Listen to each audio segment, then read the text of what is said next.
प्रथमे 30टी स्वास्थ्य टिप्स जानिबा एवं तापर 30टी रोषेई टिप्स जानिबा। सांग माने शेष पर्यंत धैर्यर सहित भिडियोटी देखिए। आपण माने एही भिडियो बहुत किछि कथा शिखिबाकू पाइबे। अधिक थकी जाइथिले किंबा हाथ गोड़ बिंधा हेउथिले ସେହି समय एक ग्लास उषुम पानी दियंतु। ଏହା ଏକ ଚମତ୍କାରୀ ଔଷଧ ରୂପେ କାମ କରିଥାଏ। नियमित किंचित निम्बपत्र सेवन कले ज्वर डेंगू किंवा ମ୍ୟାଲେରିଆ ହୋଇନଥାଏ ଏବଂ ଏହା ଅନେକ बीमारी ଠାରୁ ମଧ୍ୟ ବଞ୍ଚେଇଥାଏ। नियमित निम्ब एवं करंजी दांतकाठिरे दांत घषिले बुढ़ा हेबा पर्यंत दांत मजबूत सुस्थ रहिଥାଏ। प्रत्येक दिन आलोवेरा जेल सहित अल्प गोलाप जल मिसई राति फेस रे लगांतु।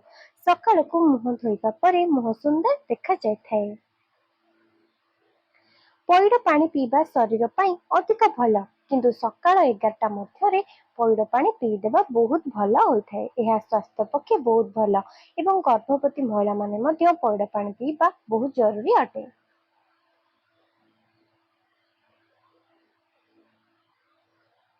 दांत काठिरे दांत घषिबा द्वारा मुखर समस्त स्नायुकोश गुड़िकर व्यायाम होइଥାଏ।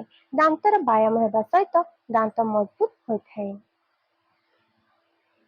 गोटे कप पानी एवं 2 ରୁ 3 खंड अदा को 10 मिनिट पर्यंत गरम करंतु। पानी को छाणी चा भलिया पियंतु। दिन को एमिति 2 ରୁ 3 थर पीले ओजन ह्रास पाई यह भल काम देइଥାଏ। दिन को 20 ରୁ 25 ग्राम भजा चना खांतु। यह आपनक ओजन वृद्धि कराइबो। आगु को बढ़िबा पूर्व सांग माने वीडियो रे जदि किछि शिखिबा को पाउछन्ती तेबे वीडियो को गोटे छोटिया लाइक कर देबे। जदि आपनको बारंबार मिठा खाइबा को इच्छा होउची तेबे आपनक शरीर रे ग्लूकोज कमी जाई थाई पारे। ग्लूकोज रो अभाव दूर करिबा पई महु एवं फलर सेवन करंतु। एथिरे पूरा परिमाण रे ग्लूकोज थाए। मधुमेह पई मसला हळदी आरोग्य पई आयुर्वेद रे एहार उल्लेखनीय स्थान रहिछि। सेति पई लोक माने बहु पूर्वरु हळदी व्यवहार करि आसुचंती। तो हळदी खाइबा बहुत भल जहा कि मधुमेह रोग को नियंत्रण रे रखि थाए। तुलसी समस्त प्रकार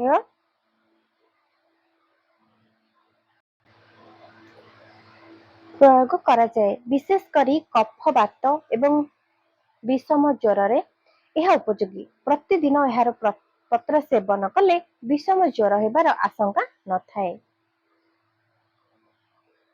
धूपकाठी जळेबा पूर्वरु टिके ओदा करदेले बेसी महकिब। बेसी समय पर्यंत मध्य जळि थाए। रसुण सुखी गले चुपा छड़ाए कि भल भाबे गुंड करके रखि दियंतु। डाली तरकारी भात एवं दही कड़ी रे एहाकु व्यवहार करंतु।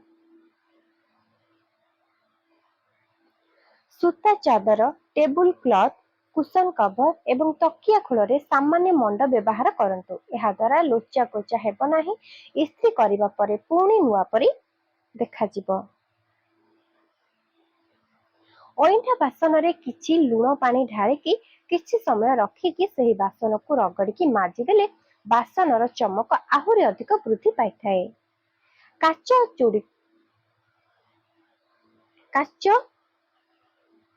चूड़ी को प्रथमे गरम पानी रे एवं तापर ठंडा पानी रे बुड़ेई देले शीघ्र न भांगिकी बेसी दिन पर्यंत रही थाए। सुना गहना सफा करिबा पई गोटे स्टील बासन रे पानी नेकी अल्प टिके हळदी गुंड एवं वाशिंग पाउडर पकांतु। सेही पानी रे गहना पकेकी फुटे दियंतु। एहा कले सुना गहना शीघ्र सफा होई थाए चकचक करे। शरीर रे कौनसी जागा कटिगले तुरंत महु लगाई देले ताहा एंटीसेप्टिक भावे काम करिथाए। 1 चामच महुरे अर्ध चामच पानी मिसाई केशरे लगांतु। 15 मिनिट पर केश शांपू कले केश कोमल हेबा सहित चमकप्रद होइथाए। त्वचा नियमित कंचा क्षीर और कमला रस मिश्रित पैक लगांतु अथवा कंचा क्षीर रे कमला रस मिसेकी फेस रे अप्लाई करंतु। एहा लगेबार 20 मिनिट पर उषुम पानी रे त्वचा धोई नेबे। एहा द्वारा त्वचा रे उत्तम परिणाम मिलिबो। मासको 2 थर अंडार हलदिया अंश बा केशर खाइले मध्य भल। एथिरे थिबा पोषक तत्व त्वचा को सूर्य किरण ठारू रक्षा करे। व्रण समस्या हेउथिले धनिया पत्र रस और महू समान परिमाण रे मिसाई व्रण उपरे लगाई देले ताहा दबी जाए। विशेषज्ञों मतरे शीत दिन में चा सहित गुजराती और अदार मिश्रण कर पीले यह आम शरीर में रोग प्रतिरोधक शक्ति बढ़ाइबारे साहाय्य करिथाए। कखारु सिझा प्रतिदिन रुटी किंबा भात सहित युवती और महिला माने खाइबा त्वचा पाई उपकारी बोली विशेषज्ञों मानक मत। अधिक चिंता कले किंबा टेंशन कारणरू मध्य केश प्रबल मात्रा रे झड़ी थाए। एहार प्रतिकार निमंते नियमित पेस्ता बादाम खांतु। आगको बढ़िबा पूर्वरु सांग माने केउ स्थानरो भिडियोटी देखुचंती आपणकर जिल्लार नाम एठी निश्चय लिखि दियंतु। पाचिला अमृत भंडा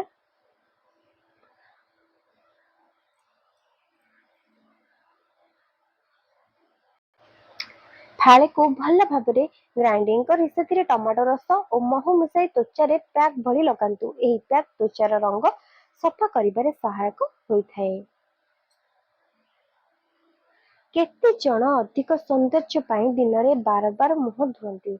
दिन को 2 थरु अधिक बार मुह धुअंतु नाही। अधिक थर मुह धोइले त्वचार पीएच वैल्यू नष्ट होइथाए, जहा फल रे त्वचा खूब शीघ्र वयस्क देखा जाए।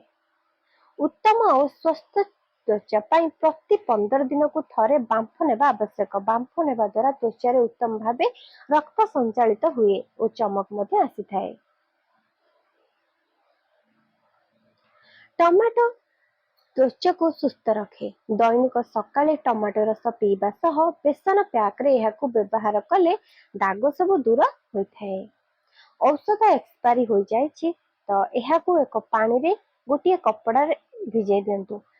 एहा परे कपड़ा रे रोसई घरे पोछंतु। जेउठारे पिंपुड़ी आ असरपा अछंती सेही स्थान रे जदि पोछि देबे तेबे सेही स्थान को आउ पिंपुड़ी असरपा आसी नथांती। आउ किछि रोसई टिप्स मने रखंतु। चा को अधिक सुगंधित करिबा पाई हेले चा तैयारी करिबा समय रे सेथिरे किछि सुखिला कमला चोपा तुलसी पत्र अलैच एवं किछि अदा छेचा मिसांतु। देखिबे एही सब जिनिस चा रे पकेइले चा सुगंधित हेबा सहित तार बास्ना मते आहुरी अधिक बढ़ी जाइथाए। अटा चाउल एवं डाली रखुथिबा बासन किंबा कंटेनर रे किछि पुदीना पत्र रखंतु। एपरि कले सेथिरे बिल्कुल भी पोको लागि न थाए। क्षीर गरम एवं क्षीर रे जे कोनोसी रेसिपी तैयारी करूथिले भारी किंबा मोटा तळ बासन व्यवहार करंतु। अथवा खीरी किंबा क्षीर रे प्रस्तुत कोनोसी जिंस करूथिले मोटा बासन टिके व्यवहार करंतु। एमिति कले क्षीर एवं से रेसिपी तळुआ लागि कि पोड़ी न थाए। सकाल फूलकोबी रोषे करिबार अछि तो ताहाले फूलकोबी को पूर्व दिन राति बड़ बड़ टुकुड़ा काटिकी लूण आउ हलदी पानी रे रखी दियंतु पकई दियंतु एवं तापर दिन सकाल रोषे करंतु। लूण एवं हलदी पानी रे फूलकोबी को रखिबा द्वारा पोक सब बाहरी आसीथाए सहजरे। जे कोनोसी रेसिपी आपण तैयारी करूछंती सेथिरे गोलमरिच पाउडर व्यवहार करंतु। लंका गुंड अपेक्षा गोलमरिच पाउडर रो बास्ना भल थाए काहेकि ना यह शरीर पाई मध्ये बहुत लाभदायक होइथाए। आलू को अधिक दिन पर्यंत फ्रेश रखिबा पाई हेले रसुण को सबु बेले आलू साथी रे रखंतु। पियाज आलू एका संगे रहिले पची जाए किंतु रसुण आलू एका संगे रहिले आलू बहुत दिन पर्यंत फ्रेश रहिथाए। जदि जे कोनोसी मिठा तैयारी करबा पाई जाउछंती ताहाले सीरा तैयारी कले जेतिकी चीनी नेबे तार अधा पानी नेबे देखिबे सीरा परफेक्ट तैयारी हेबो। गरम दिन रे जदि बरफ शीघ्र फ्रिज रे जमेबा पाई चाहुछंती ताहाले फ्रिज रे उषुम गरम पानी को बरफ पाई व्यवहार करंतु। कारण गरम पानी साधारण जल अपेक्षा शीघ्र ठंडा होइथाए। छोट माछ को भाजिबा समय रे सेथिरे किछि लेंबू रस मिसाइबा द्वारा माछ गोटा गोटा होइथाए। जदि वर्षा ऋतु रे लूण ओदालिया हुए ताहाले लूण पात्र रे 2टी सबुज लंका पकई रखंतु। देखिबे लूण रे आउ पानी हेबो नाही। जदि दही अत्यधिक खटा हेबारु खाई हेउनी ताहाले सेथिरे किछि चीनी एवं नडिया कोरा मिसाई खांतु। एपरि कले दही अधिक खटा हेबो नाही। रसुण कलाକୁ କିଛି ସମୟ फ्रिज रे रखंतु, देखिबे रसुण रो चोपा बाहर କରିବା अति सहज हो जाए।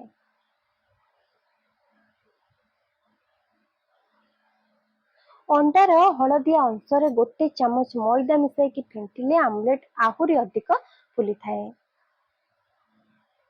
अंडा मिश्रण रे क्षीर देबा बदल रे गोटे चामच पानी मिसाई आमलेट प्रस्तुत करंतु। एहा द्वारा आमलेट नरम और स्पंजी बने थाए। कंचा पनीर जदि बळका रही जाए तो ताहाले पनीर को फ्रेश रखिबा पई सेतिरे किछि चीनी छिंची की फ्रिज रे रखि दियंतु। एपरि कले पनीर पूरा फ्रेश रही थाए। जे कोनोसी ग्रेवी आपण रोसे करूछंती तो सब बेले सोरिष तेल रही व्यवहार करंतु, काहे कि ना सोरिष तेलर व्यवहार रे रोसे रे स्वाद बढ़ी जाए। बासी रुटी को न फोपाड़ी सेथिरे टिके पानी छिंचन करी नरम करी दियंतु। ପରେ ତାୱାରେ ତେଲ ଟିକେ ପକେଇ ସେକି ଦିଅନ୍ତୁ। ତାପରେ ଏହାକୁ ଥଣ୍ଡା କରି ଭେଜିଟେବୁଲ ଫ୍ରାଏ କୁ ମଝିରେ ରଖିକି ରୋଲ କରିକି ଆପଣ ଖାଇପାରିବେ, ବହୁତ ବଢିଆ ଲାଗିବ। ଶାଗରେ ଲୁଣର ମାତ୍ରା ଅଧିକ ଥାଏ, ତେଣୁ ଶାଗରେ କମ ଲୁଣ ପକାନ୍ତୁ।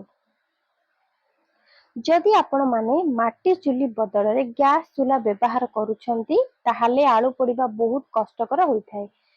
ଆଳୁର ଭିତର ସିଝି ନଥାଏ, ଉପର ଚୋପା ତାର ପୋଡିଯାଏ। ତ ଯଦି ଆପଣ ଗ୍ୟାସ ଚୁଲା ବ୍ୟବହାର କରୁଛନ୍ତି ତେବେ ଆଳୁକୁ ପ୍ରଥମେ ସିଝାଇକି ତାପରେ ପୋଡି ଦିଅନ୍ତୁ। ଦେଖିବେ ଆଳୁ ପୋଡାର ଫ୍ଲେଭର ସେଥିରେ ଆସିଯିବ, କାହିଁକି ନା ସିଝା କିମ୍ବା ତେଲ ଭଜା ଅପେକ୍ଷା ଆଳୁକୁ ପୋଡିକି ଖାଇବା ବହୁତ ସ୍ୱାଦିଷ୍ଟ ଲାଗିଥାଏ। ରନ୍ଧା ଖାଦ୍ୟକୁ ସବୁ ସମୟରେ ଫ୍ରିଜ ରେ ଷ୍ଟୋର କରିକି ରଖିବା ଉଚିତ ନୁହେଁ, କାହିଁକି ନା ଫ୍ରିଜ ରେ ରଖାଯାଇଥିବା ଖାଦ୍ୟ ଶରୀର ପାଇଁ ବହୁତ କ୍ଷତିକାରକ ହୋଇଥାଏ। ସେଥିରୁ पोषक तत्व जहाँ भी किसी खाद्य रही है से सब कमीजाए। आपण जेतिक रोषे करुछंती से सब को खाईदेबा उचित। अत्यधिक बलका करके फ्रिज रे सब दिन रखिकी खाइबा उचित नहे। बासन कुसन आदि को चकाचक करिबा पई हेले पाउंस सहित लेंबू रस अल्प एवं लूण मिसाई कि बासन माजंतु, देखिबे बासन पूरा चकाचक होई जिवो। जदि पाउंस नाही ताहले आमचूर पाउडर मध्ये व्यवहार करिकि आपण माजी पारिबे। जदि घरे बुढ़ियाणी बसा बांधि थाए तेबे ब्रश रे फिनाइल लगाई कि घर कोणरे लगांतु। एपरि गले बुढ़ियाणी आ सेठी रहिबे नाही। ब्रेड जदि सुखी जाई थाए ताहले सेतिरे किछि पानी पकाई कि 15 मिनिट पर्यंत ओभन रे रखिकी खाई परिबे। वर्षा दिने बिस्कुट डबार भीतर चारि पार्श्व पेपर लगाई बिस्कुट रखिले बिस्कुट खराब हो न थाए, फ्रेश रही थाए। पियाज किंबा बैगण को फाड़ करके तावारे लगेकी पिठा कले पिठा लगी न थाए, तावारे सहजरे उठी जाई थाए।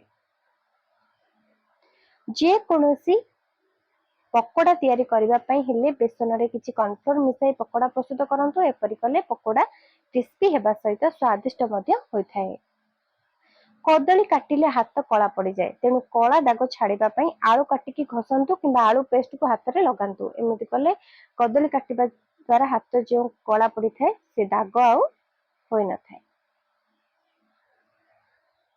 केक तैयारी करबा समय रे जदि बटर पेपर न थाए तेबे लेखा न जाइथिबा प्लेन कागज रे तेल किंबा घियो लगाई कि बटर पेपर बदल रे व्यवहार करि परिबे। धनिया चटनी, पुदीना चटनी किंबा आंब चटनी करबा समय रे सबुज रंग बजाय रखिबाकू चाहूतिले सेतिरे 2 चम्मच दही मिसाई कि ग्राइंडिंग करके फ्रिज रे 2 रु 3 दिन पर्यंत स्टोर करी रखि परिबे। एहार रंग सेमिति सबुज होइकी रही थाए। आजिर ही सुंदर भिडियोटी सरी जाइछि। तो आपण माने तो 30 टी रोषे टिप्स जानिले आ स्वास्थ्य टिप्स जानिले। आपण मानको किपर लागला मते निश्चय कमेंट रे कहंतु। केउ स्थान रो आपण माने भिडियोटी देखुछंती निश्चय कमेंट रे जणांतु। आ जदि भिडियोटी गोटे भी परसेंट रे सांग माने भल लागि जे किछि भी सिखिबाकू मिलिछि ताहाले वीडियो को लाइक करिवे, शेयर करिवे, कमेंट करिवे। आ एमिति नुआ नुआ शिक्षण वीडियो प्रत्येक दिन देखिया पे प्लीज आम चैनल को सब्सक्राइब करी पाखरे थिबा बेल नोटिफिकेशन को ऑन करी रखंतु। एहा द्वारा हमर समस्त वीडियो जहाँ भी किछि अपलोड हो चैनल में सर्वप्रथम आपण मानक पाखरे पहुंचिबो, आपण देखि परिबे। जय जगन्नाथ, धन्यवाद।